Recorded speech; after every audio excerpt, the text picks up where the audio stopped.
This Monero Matteo video is sponsored by Cake Wallet. Safely store, send, receive, and trade your Monero on Cake Wallet on Android and iOS.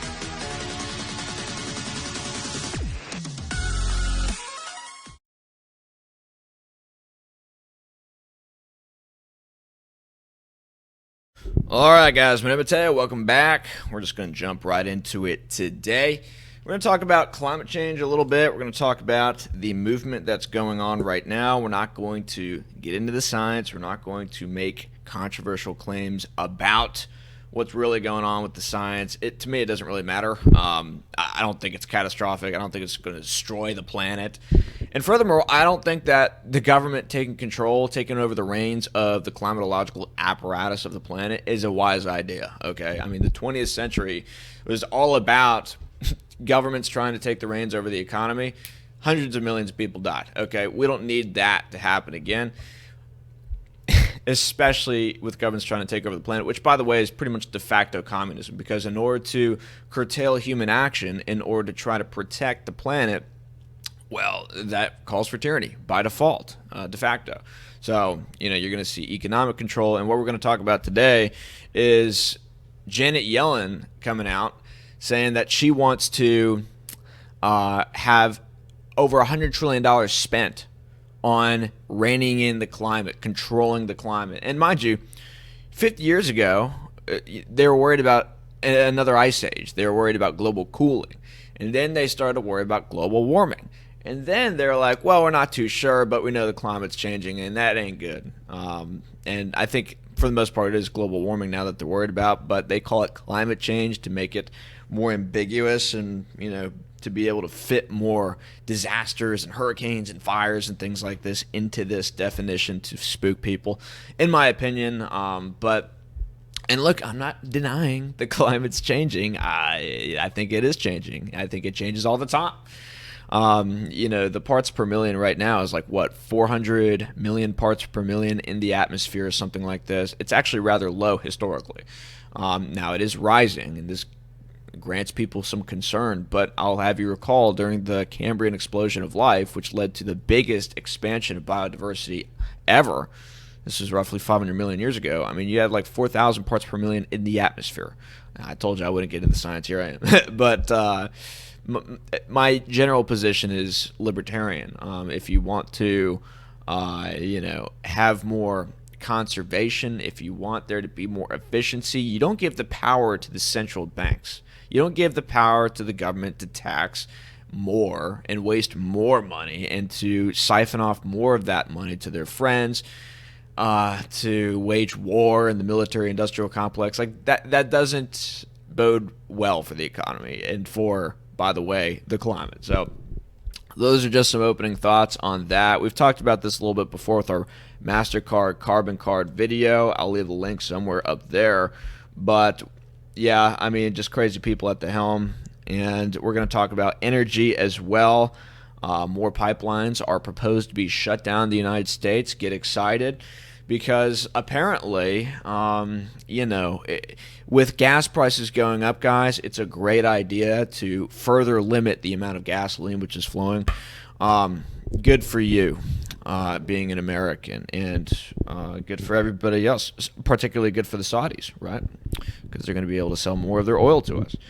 Anyway, so Janet Yellen admits the net zero grand reset price tag will be 150 trillion. Sorry, I was off by 50 trillion. I apologize. But yeah, this is from Zero Hedge. For years, the climate change lobby was laser focused on one aspect of the climate change crusade, the end, which supposedly is some world where the temperature is no longer rising due to fossil fuel emissions. And then talked about global cooling, which was first the concern. So initially it's just about getting rid of fossil fuels, which they still seem pretty hell-bent on doing. The most accessible, the most reliable form of energy that we have in this sector of the universe is, I guess, being phased out. And to some degree, we were going to run out of fossil fuels anyway, so I'm not totally against using nuclear, solar panels, and wind energy if it works. But my concern is because this transition is being forced rather than gradually guided through economics, but is being forced by government mandate, it's possible that there are going to be hiccups in the transition, as you're seeing with Europe right now having hyperinflation in their energy prices, basically. But anyways, as opposed to being, meanwhile, the quote-unquote means or the final cost to the taxpayer of all the endless, tedious virtue signaling was almost never touched upon for a reason. And it was because to get from point A to point B, the cost would be so high, it would be double global GDP over the next 3 decades. So literally, like, all the money that they can muster is going to be thrown into this war here. And we discussed in the MasterCard video, if the stakes are saving the planet and saving humanity, there's nothing that they won't do. Okay, just realize that as a starting point. And so this is from their comments on the Bank of America article. We also talked about that in the MasterCard video, but check this out. The cost for achieving global net zero ESG greening, Bank of America says that it's about $150 trillion over 30 years, some $5 trillion in annual investments, amounting to twice the current GDP. And mind you, the GDP now is going down because of inflation. And inflation's already getting out of control. How they're going to pay for this stuff, who knows? But it looks like the Fed and the central banks are going to make a scene here. They say that much more QE is going to happen over the next 30 years. What about inflation? Oh, there will be plenty of that. As Bank of America admits, green bond purchases. And if you don't know what a green bond is, it's basically a bond that's sold by a state or a corporation that is, quote-unquote, ESG. You're going to see a lot more of this. In 2021, there have been about $1 trillion of green bonds sold. We could expect more of this. But this could result in about 1 to 3% inflation.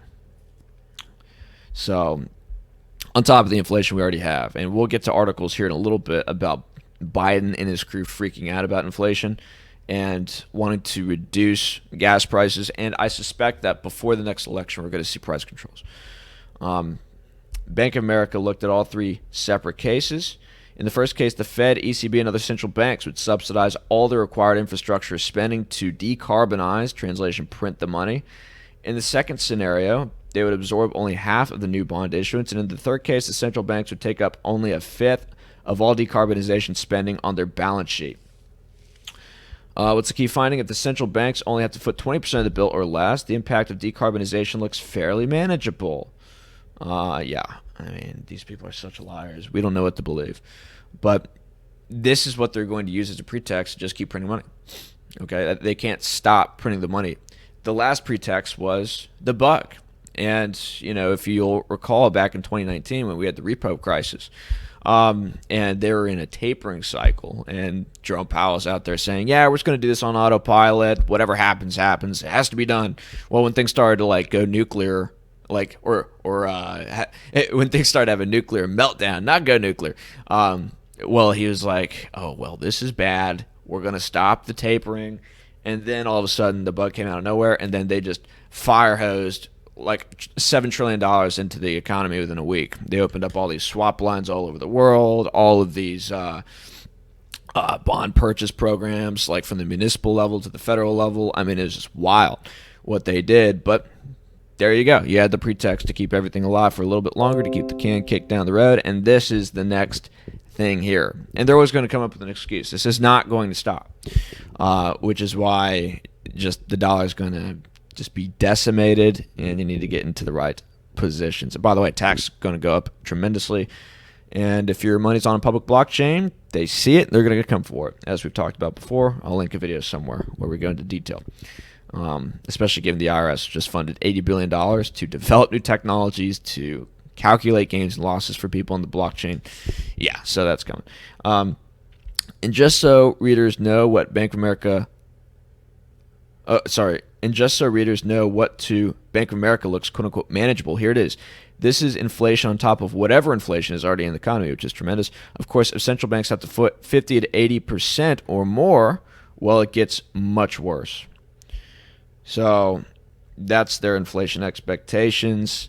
They're saying that this initiative in and of itself is going to add roughly 2 to 3% inflation. Again, these are lowball numbers, guys. I mean, the way they measure inflation is very, let's just say, suspicious. But to be sure, while having a realistic estimate of just how much this unprecedented global grand reset will cost is imperative, establishment politicians can simply say that the numbers are ridiculous and the cost will never be as high as the staggering Bank of America estimate between $100 and $150 trillion, unless, of course, one of the most important politicians and officials of the current global regime confirms it, which is precisely what happened during this week with Janet Yellen, who is speaking at COP26, the Net Zero Climate Change Conference in Glasgow. So she says, rising to this challenge will require the wholesale transformation of our carbon-intensive economies. Okay, so they're talking about literally like a Bolshevik revolution happening for the global economies. And the pretext, if you want to control the climate of the planet, is to control global economies. That is just by default what has to happen. So she's saying this is a global transition for which we'll have an estimated price tag. Some have put the global figure between $100 and $150 trillion. Oh my goodness. I don't even know how much money that is. I mean, it's just absurd. And mind you, $1 trillion is $1,000 billion. I mean, it's just obviously you understand how ridiculous that is. I don't have to explain that to you with words. And then she says, at the same time, addressing climate change is the greatest economic opportunity of our lifetime, which is so weird. I mean, you hear all these politicians out there, we're going to have like this Green New Deal, we're going to go green, it's going to be great. We're going to shut down all these jobs in the energy sector over here, which employ millions of Americans. But look, this is a great economic opportunity, guys. Because we get to tax you more, because we get to provide you with more inflation, because the government's going to manage the economy more, which for whatever reason, according to them, grants new economic opportunities, you're going to have more jobs. You're going to have more money, you, the peons out there. How much money what the value of that money is going to be. Well, we'll get to that later, but yeah, you'll have jobs, no problem. It's like a New Deal, like an FDR program, because that worked out so well. It didn't like prolong the Depression another decade, did it? Anyways, so yes, Yellen admitted that this is going to be happening. She said that many of the conversations here in Glasgow will rightly focus on the way we use our public resources to fund climate mitigation and adaptation activities domestically and for those in the position to do so. And so this is obviously going to bring together a kind of global government structure because she says here, those in a position to do so will have to assist other countries in responding to climate change.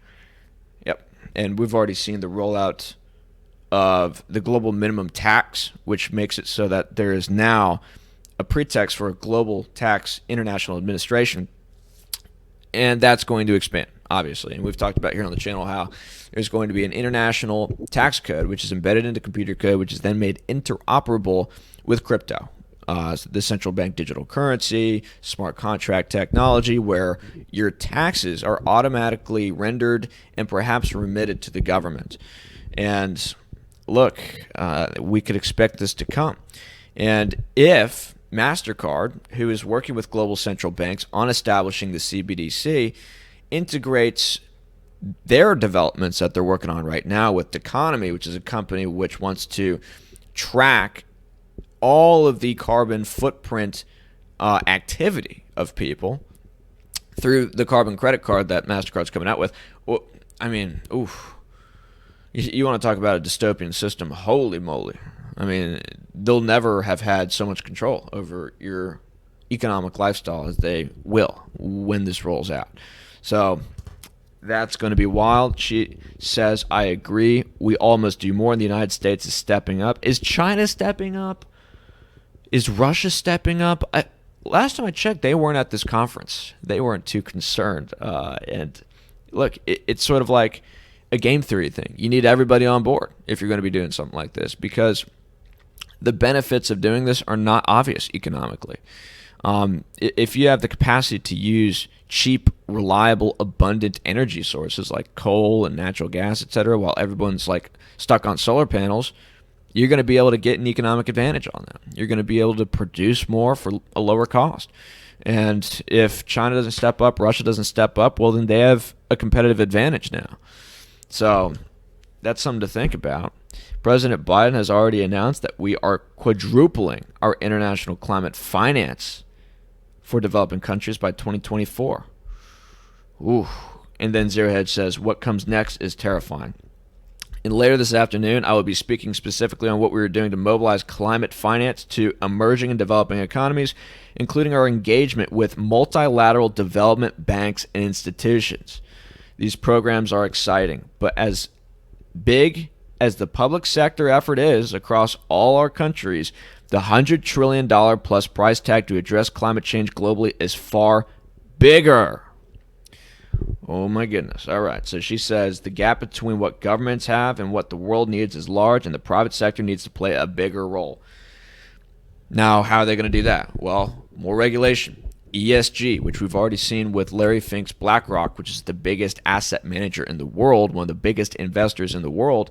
He had sent a letter, a memo to all of the companies that he's invested in. He's saying, hey, look, if you don't go ESG, we're going to have to kick you out of our portfolio. We're not going to be able to fund you. And every other asset manager, every other single big investment bank and institution, as she had just said here, is doing the same thing. If you're not going ESG, we can't give you the money. ECB is doing the same thing. The European Central Bank, if you're not complying with the ESG standards that we have set, we're not going to buy your debt, which is a death sentence for a lot of these corporations and a lot of these companies in Europe and abroad. And, you know, with negative interest rates now a thing, what rational investor other than an insane central bank, which can print money out of nowhere, is going to buy these bonds?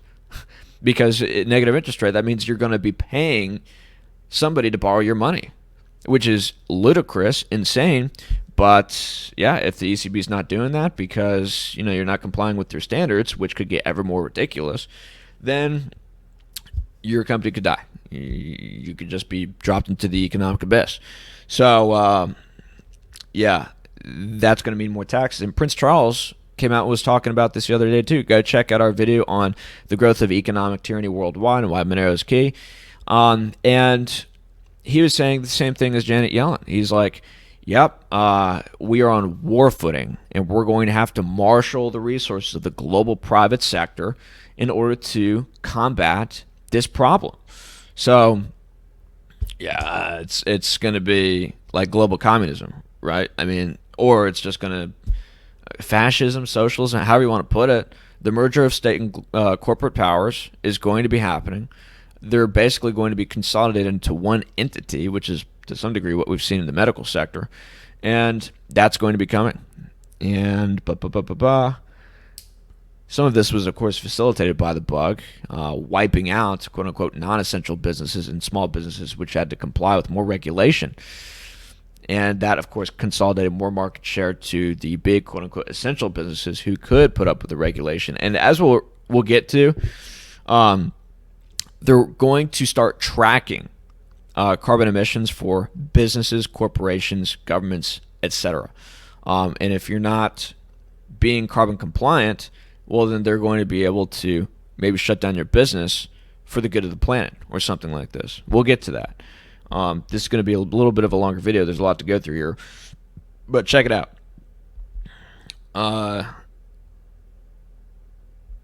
40% of the world's financial assets have now pledged to meet the goals set out in the Paris Climate Agreement. Yeah, so more companies are signing on to this. More than 450 firms representing $130 trillion of assets now belong to the Glasgow Financial Alliance for net zero, almost double the roughly $70 trillion when GFANZ launched in April. So People are signing on to this all over the place. Signatories must commit to use science-based guidelines to reach net zero carbon emissions by mid-century and to provide 2030 interim goals. Investment managers accounted for $57 trillion of assets, with $63 trillion coming from banks and $10 trillion coming from asset owners such as pension funds. These are the groups signing up to GIFANTS, and HSBC, Bank of America, and other banks are involved too. So take note that in our video about Bitcoin censorship becoming a reality because of the consolidation of the Bitcoin mining and the barriers of entry which are going to be made to get into the Bitcoin mining sector because of stuff like this, because you're going to have to comply with ESG, you're going to have to be net zero, which we've seen with Blockstream, which we've seen with Bitfury, Marathon, Stronghold, other Bitcoin mining operations. They're all net zero. They're all, we're going to do this carbon neutrally, we're going to be economically friendly, because right now Bitcoin's trying to make its spotlight into the big boy club. It's trying to make it so that investors like BlackRock can invest in Bitcoin. But right now they're not doing that because the consensus in the corporate sphere is, well, Bitcoin is not environmentally friendly, which to most people watching this channel, you understand how ridiculous that is, but that's what they say. And that's why when Tesla came out and said, hey, we're not accepting Bitcoin for payments anymore, people were like confused, but that's why. Like, they were having investors hit them up and be like we can't invest in your company anymore if you're going to start accepting Bitcoin. Bitcoin is not ESG compliant, therefore we're not going to invest in your company if you take it for payment. And then you had Elon Musk come out there and he was like, oh, well, it's just not environmentally friendly enough. And then Bitcoin crashed. You remember that? Like, that's what was behind the crash. So, yeah, I mean, in my opinion, this is going to lead more Bitcoin mining centralization. You're probably going to need a permit in order to mine Bitcoin. So that's something to note. They say, we now have the essential plumbing in place to move climate change from the fringes to the forefront of finance so that every financial decision takes climate change into account. Oh, Lord have mercy.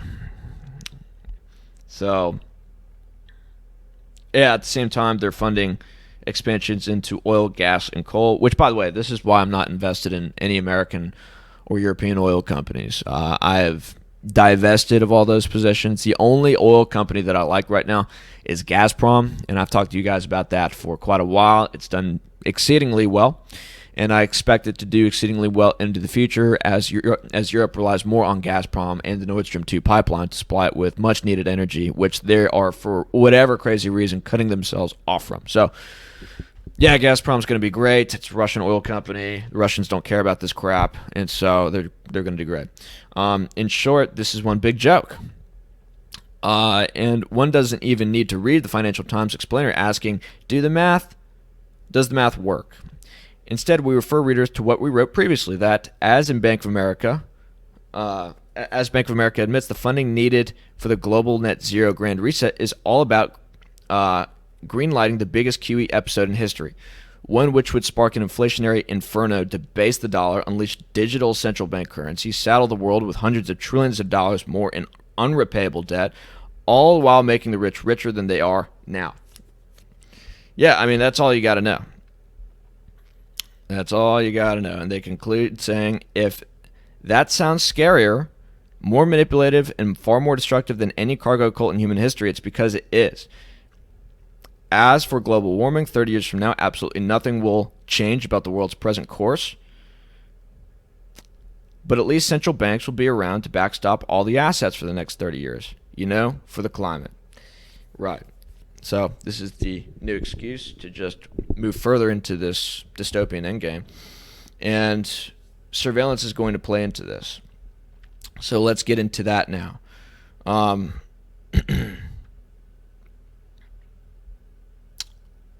Let's see, where was I? There was another article about this. Yeah, so this is from Summit News. Al Gore's latest solution to climate change is mass surveillance. Meanwhile, new research finds that the carbon footprints of the wealthiest 1% are on track to be 30 times larger than the size compatible with limited global warming.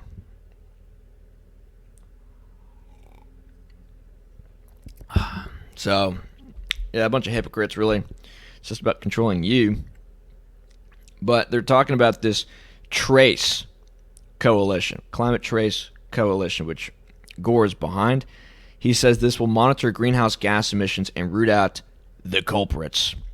And they will be using satellites, sensors, and artificial intelligence in order to carry out this mass surveillance. So they get data from 300 existing satellites, more than 11,000 ground-based, air-based, sea-based sensors, multiple internet data streams, and using artificial intelligence. All that information is combined, visible light, infrared, all other information that is brought in, and we can now accurately determine where the greenhouse gas emissions are coming from. So check this out. Maybe you don't want to get a permit to mine Bitcoin, okay? Now they have a global climate surveillance system rolling out. So if you've got more emissions coming from your home than would otherwise be expected, maybe you're like a little outlier in your neighborhood because you're using so much energy mining Bitcoin, you're going to get the climate police at your door. Get excited. I mean, that's what could be coming, guys. Who knows how crazy this could get. But we are moving into like a mass surveillance type state. Financially speaking as well, we've seen them wanting to monitor bank accounts, which have transactions of over $600. Luckily, they put that to the back burner because of all the crazy outcry because of that. But they'll be back. They'll be back. And given that everybody is clueless about how not private public blockchains are, I mean, goodness, the IRS is going to be able to see more than you would otherwise like anyway, so it doesn't matter. So, yeah, he's talking about the end of the world. If investors or governments or civil society activists want to hold them responsible, they will have the information upon which to base their action in holding them responsible, because maybe it becomes a crime to have over a certain carbon footprint. And that's what we're seeing with the MasterCard carbon card thing. So next year, we'll have it down to the level of every single power plant, refinery, every large ship, every plane, every waste dump, and we'll have the identities of the people who are responsible for each of these greenhouse gas emission streams. Bruh, I mean, if that doesn't send a shiver up your spine, I'm not sure what will. But this will expand to be for individuals too, I suspect. I suspect that will be the case. And there's more information on his own Medium article, but they're working with Google to do data pipeline engineering, power plant databases, remote sensing,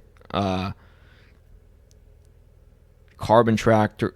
Yeah, there's just a lot of stuff going on. So, yeah, there's more information on this if you want to get into this. But, yeah. Emissions monitoring. Whether you have AI expertise, satellite sensor networks, or other global sensor emission data networks expertise, we want to hear from you. So they're going to roll out global surveillance in the name of climate change. They're going to have global central bank sponsored QE like you wouldn't believe, quantitative easing, debt monetary expansion, because of climate change. This is the next big excuse for total tyranny.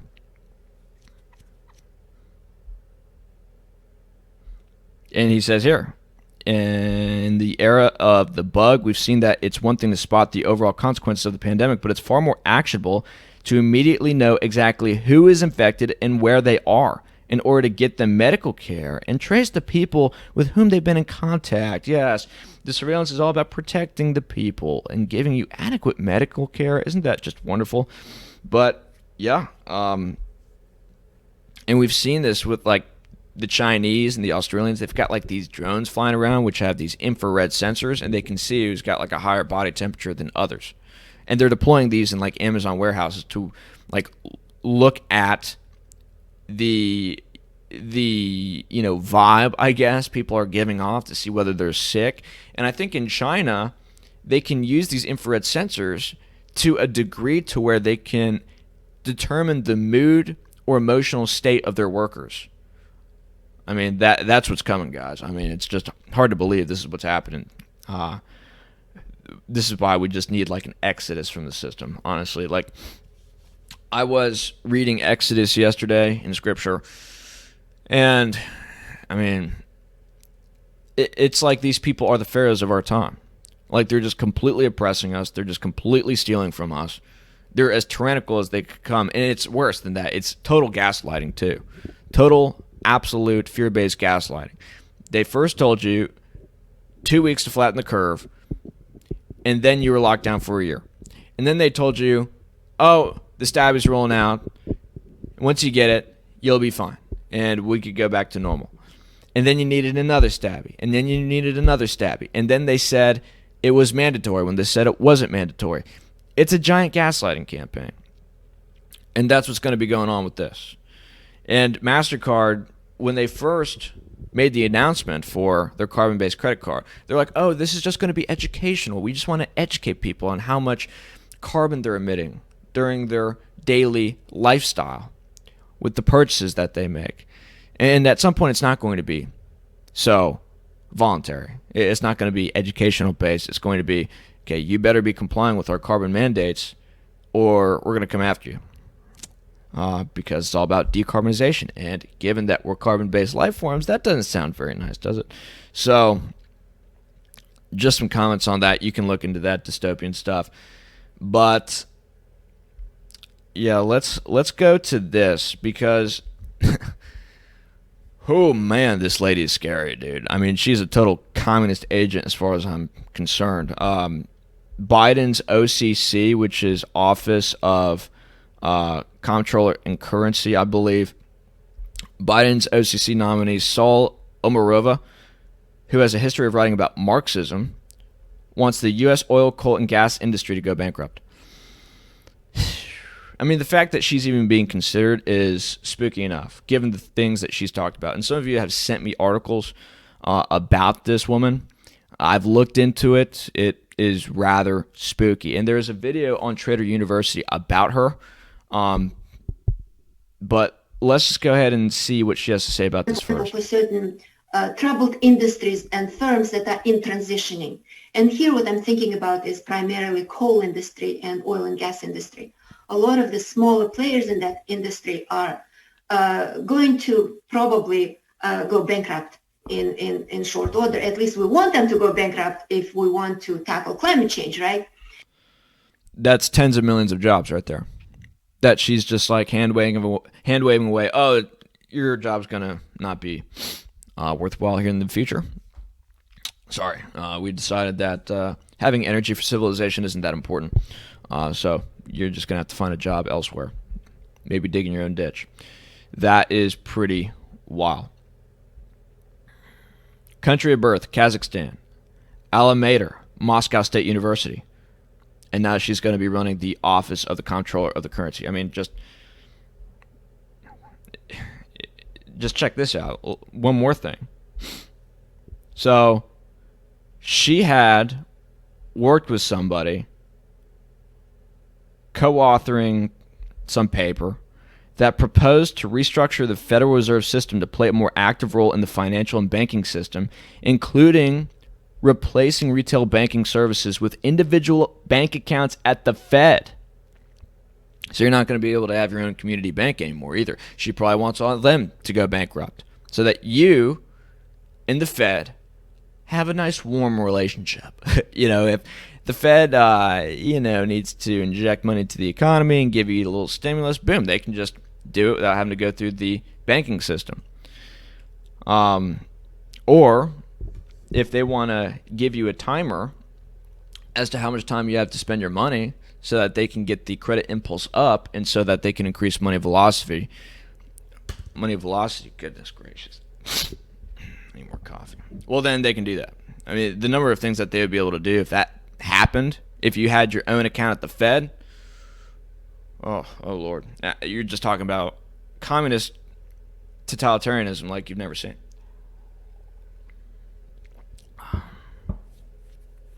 So we'll make like another video about her.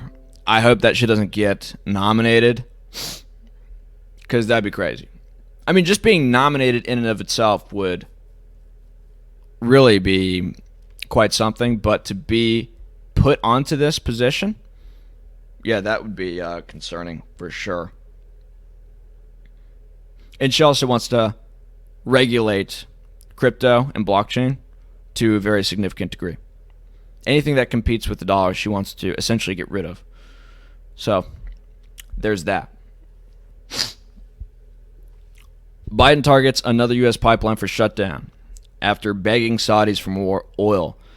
Again, this is Zero Hedge. We'll just go over this a little bit. But yeah, he shut down the Keystone pipeline, and now they're talking about shutting down another pipeline. This would cost tens of thousands of jobs, billions of dollars in the economy. It would further exacerbate energy shortages and price increases hitting lower income Americans the hardest. Yes. Correct.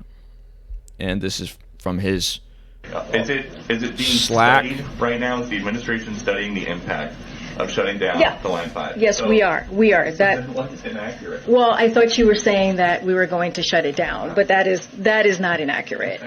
Okay, great. But the Army Corps of Engineers is preparing an environmental impact to look through this.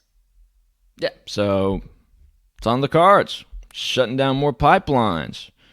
And this comes less than 2 weeks after the White House begged OPEC, which is the oil cartel, to increase oil production and to do this amid supply issues and soaring energy prices. Now, why do we have soaring energy prices? Why do we have supply issues?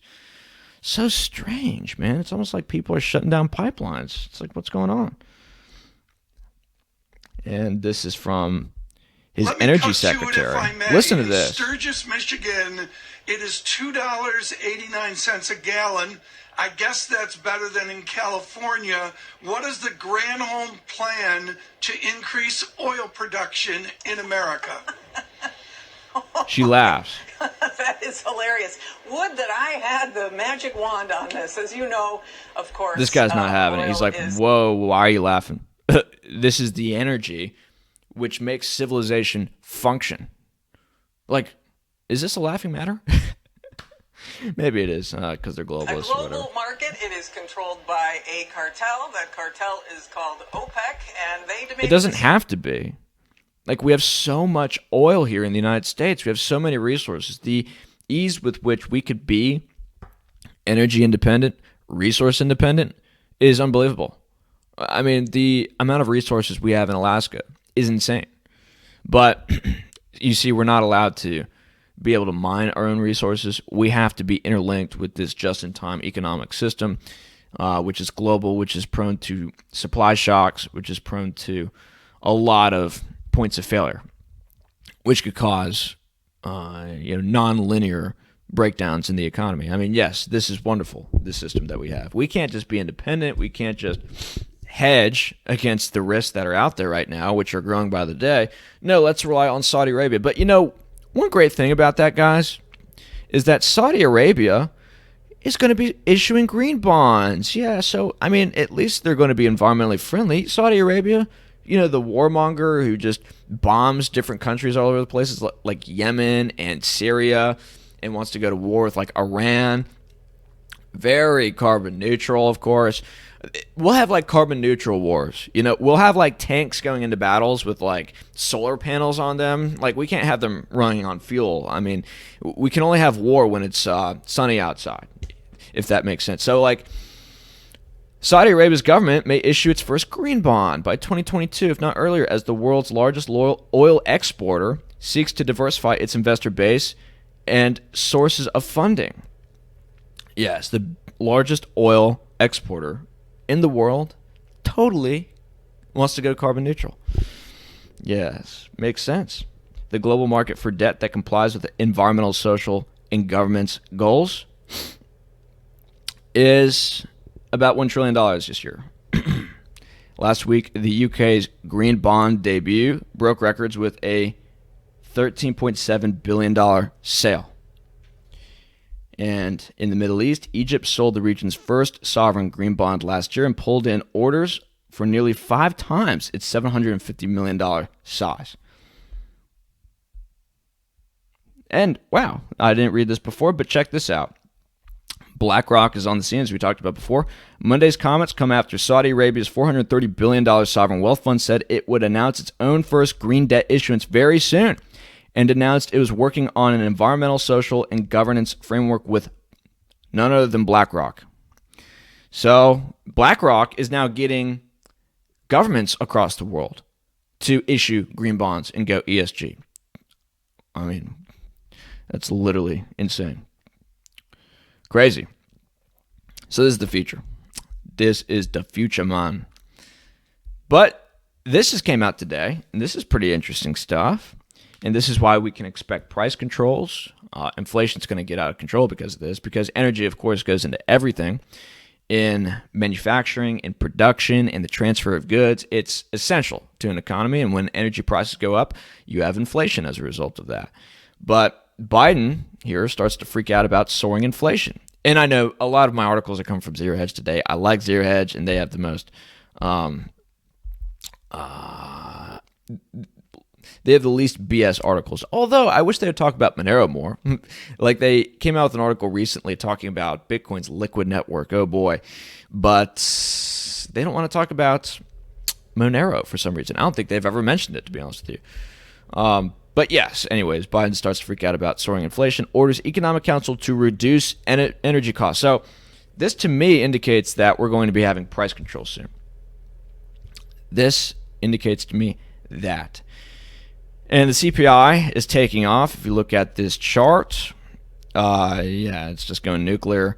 Inflation is now highest since 1990. So that's quite something. And most importantly, wage increases are not keeping pace with the soaring costs of living. Look at that. And maybe they have to make the money printer go burr again. Maybe they need more stimulus in the economy, because look at this upchuck right here. This is in March 2020 when they started to give everybody $600 checks, or was it $1,200 at the time? I think it was $1,200. So income and earnings went up significantly, and then it crashed. And you could expect this, because literally stimulus is just, as it sounds, it's a drug. And when people crash off the drug, this happens. And I suspect that there's going to be more volatility. There's going to be more crazy swings before it just crashes. We go cold turkey, and whatever happens at that point. But Biden is starting to freak out about soaring prices. On inflation, today's report shows an increase over the last month. Inflation hurts Americans' pocketbooks. Who uses the word pocket? Excuse me. Who uses the word pocketbooks anymore? And reversing this trend is a top priority for me. The largest share of the increase in prices in this report is due to rising energy costs. And in the few days since the data for this report were collected, the price of natural gas has fallen.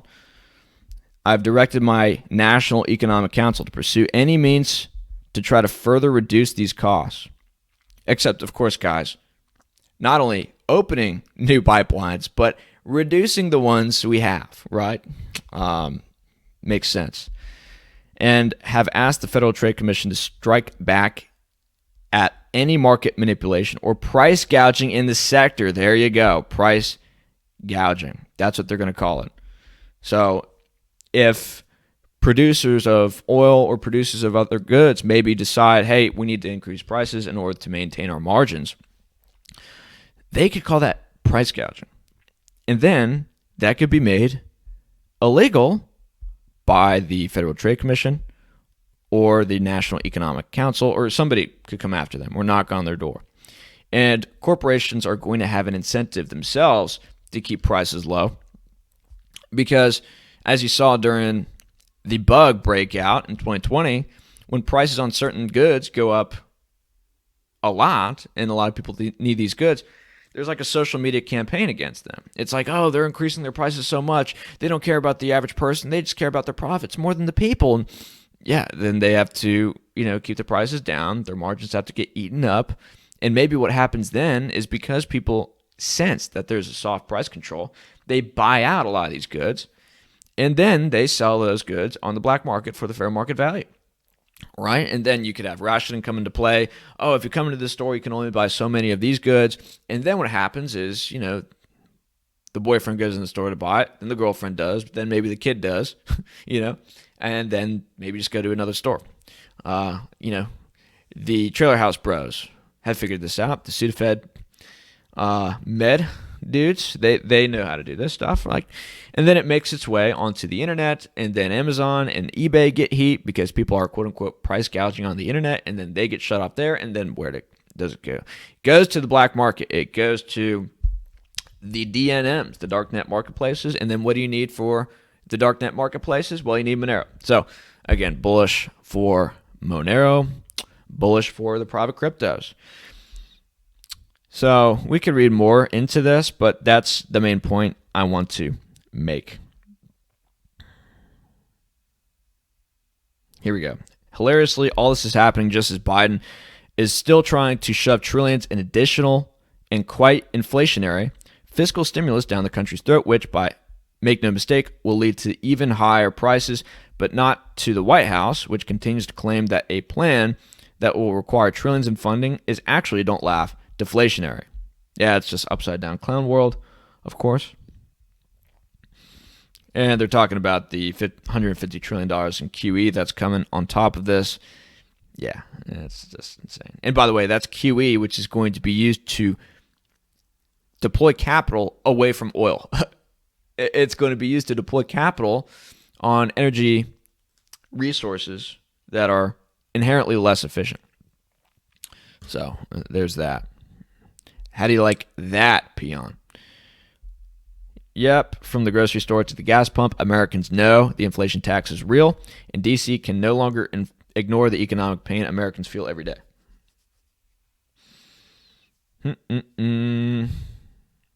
Yeah, Manchin is not digging this. Pretty crazy.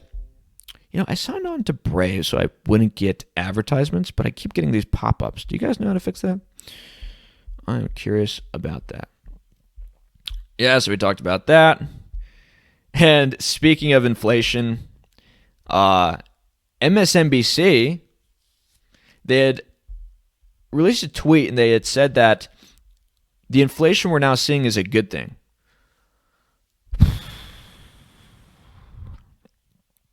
A good thing. So, guys, when prices go up on the essential things you need to buy in order to maintain your lifestyle, that's a good thing, just so you know. I know that you have an IQ of over 5 and you have a basic survival instinct, but look, you're just wrong. If you think that inflation is somehow bad for you, come on. MSNBC's on the scene. They're saying that inflation is a good thing. I mean, you just can't even make this stuff up anymore. And so, yeah, the gaslighting for this has been the case. And we were talking about the gaslighting before for the, we're just going to lock down for 2 weeks and then we'll go back to normal. We just want to flatten the curve. And then we're not going to mandate the stabbies. All that was a lie to bring about tyranny, the likes of which we haven't seen before. And now we've been gaslighted into some seriously problematic inflation. There won't be inflation, they first said. Then they said there is no inflation. Then they said inflation is transitory. And then now they're saying inflation is good. So, yes. And this is what happens when you get to the end of the road, in my opinion. We're getting to the end game. But they're able to do this, guys, because of fear. They're able to do this because they've been able to freak you guys out to the point where they've gotten you afraid of things that you can't see, you can't taste, you can't touch. And because of that fear of the unknown, which you can't even perceive with your own senses, they're able to roll out tyrannical programs, all in the name of protecting you, quote unquote, the likes of which you've never been able to imagine before. And it's going to get worse. It's going to get much worse. People are still walking around outside with a mask on. They're walking by themselves. I mean, that's how afraid these people are. These people are totally given over to this system. And I don't know if this statistic is true, but it says 70% of Americans are experiencing climate change anxiety. Now, here's what I will say. I think it's probably true that 70% of Americans are experiencing some kind of anxiety. I mean, how could you not? I mean, if you're not right with God, if you're not right with the Lord, and you fear death, I would be very anxious. I would be very, very anxious because, the tribulations are coming, my friends. But how you link this with climate change is something else. I mean, with everything going on, if you're concerned about climate change, Lord help you. Oh, my Lord. I mean, the number of things there are to worry about right now on the material sensorial level is unprecedented. And if you're worried about global weather patterns, I don't know what to tell you. I mean, that's how much they've gotten to you. And you're going to be like, cool. Al Gore wants to track everything that I do. MasterCard wants to limit my purchases, in order to have me save the earth by lowering my carbon footprint. Sure. I mean, that whatever I can do to help, But, yep. Psychologists are seeing more and more people bringing up the subject of global warming in therapy, citing feelings of sadness and despair. In California, the wildfires and smoke are a big trigger. Guys, just go to church, okay? Just go to church. Go to church. That's all I can say. Anyways, I'll end it there. There's more to talk about, but yeah, pretty crazy stuff, right? Let's go full screen here. About an hour. Looks like we went on 4. So I wanted to talk about this today because we're going to be doing a video later this week talking about what would happen if the government made our lovely privacy coins, the Freedom Coin Covenant, illegal. Who knows? It could happen. There are a lot of people out there saying that it can't happen because, CODA is protected by the First Amendment, and Monero is the most legally compliant coin. There's no developer tax. There's no pre-mine. There's none of this stuff, which opens it up to regulatory scrutiny. But what if they happen to come after it anyway? Well, here's the reason why they could come after it. Everything that we've talked about here. Maybe they say the crypto that you're using is not carbon friendly. Maybe they say the crypto you're using is allowing you to get goods and services in the black market, which is illegal. Maybe the crypto that you're using, is able to protect information about your assets, which you need to disclose, et cetera, et cetera, et cetera, et cetera. And they call these things privacy enhancing virtual currencies. I mean, they have bills about this stuff out already. But the question is, what do we do if they do make it illegal? Okay. I wanted to talk about this today in order to preface our conversation about that, because the whole point of these currencies, guys, is to make it so that they don't even exist. The activity that you're doing in regards to these cryptos, nobody knows. It doesn't even exist. And if they make it illegal and what you're doing doesn't exist, I mean, look, it's not like if they make something illegal, it just goes away. I mean, did their war on drugs work out very well? No, not really. I mean, with Bitcoin and the public blockchains, it's a little bit different. If they make those illegal, well, then you're in trouble, okay? Because they can scoop up your IP addresses, link that with your Bitcoin wallet, and then see what's going on with their wallet. They can also, link your IP address with maybe tax forms that you've been filing, and we've talked about that in the regulatory American Crackdown video, where if you make transactions of over $10,000 for business or trade purposes with somebody, then you've got to make a report and file that to FineSend. Maybe they're able to, see that transaction on the blockchain, link that transaction back to your respective wallets, and then see through the blockchain there, track your wallet from there, et cetera. So it's going to be harder to use cryptocurrencies that are transparent, of course, in an environment where they make cryptos that are antagonistic to their central bank digital currency or to whatever they want to use illegal. That to me is obvious. But in regards to the private cryptos, oh man, it's going to be hard for them to stop it. In my opinion, it's going to be very, very hard for them to stop it. Now, it may be harder for you to get it. It may be harder for you to get access to the currencies because maybe they shut off the on-ramps. And because in many cases you need something like Bitcoin to get first to these other cryptos, that could make it tough as well. But then again, you've got local Monero. And the great thing about local Monero is if Havana comes out in a sufficient amount of time, which is a decentralized peer-to-peer exchange where they're going to deploy, I think, atomic swaps in order to make all the transactions occur trustlessly on that system, well, then you're going to be able to have exchange. You're going to have the capacity to get to whatever cryptos that you want to get to. Using Monero as the base currency, and given that it's private, you could still have the cryptocurrency community flourish, which is, again, why I'm working so hard to get the word out about Monero, because if they really do make a move and, this crazy comptroller of the currency comes to power and they really do start a crackdown more so than they've already started, you're going to need these private cryptos, guys. I mean, it's just such a no-brainer. It's just such a no-brainer. But everyone's just focused on doggy coins and everyone's focused on the gains. Cool, we're going to get institutional investment as long as we just give them a little bit more of our freedom, guys. Give them a little bit more control over our lives. Let's just trade our souls for, BlackRock giving us some of that gain money that they can get from the Federal Reserve for like a 1% interest rate, right? But anyways, we'll talk more about that. But with all the tyranny that's going on, economically, financially, and otherwise, the austerity which is coming, the taxes, the inflation, them making it illegal is not going to stop people from using this stuff, because the incentive is going to be so great to use this stuff and to get access to it that if they do happen to ban these things, I mean, the price of them, I think from there is just going to go nuclear. Kind of like what happened with a lot of the substances that they tried to ban, decades ago. That will highlight the value of the cryptos that we're in, and that's going to highlight how transparent the cryptos that they don't ban are, unless they just decide to, broad brush ban a lot of these other cryptos too. So, yeah, I'm not too concerned about it. If they try to ban something, it's because they deem it to be valuable.